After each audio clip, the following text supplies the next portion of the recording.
تو ہر چیز کے اندر اخلاص ضروری ہے، بالخصوص طلب علم کے اندر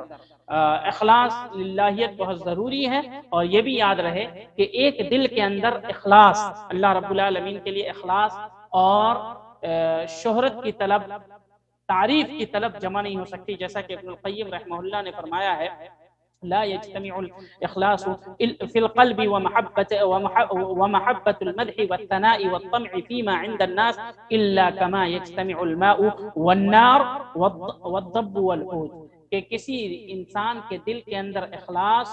اور لوگوں کے نزدیک شہرت، نیز یہ کہ لوگوں کی تعریف جمع نہیں ہو سکتی، کیونکہ ریاکاری ایک طرف ہوتی ہے، اخلاص ایک طرف ہوتی ہے، دونوں ایک ساتھ نہیں جمع ہو سکتی، جیسے کہ آگ اور پانی ایک ساتھ نہیں رہ سکتے۔ اور مزید ویڈیوز کو دیکھنے کے لیے آپ ہمارے YouTube چینل کو سبسکرائب کریں۔ فجزاکم اللہ خیرا۔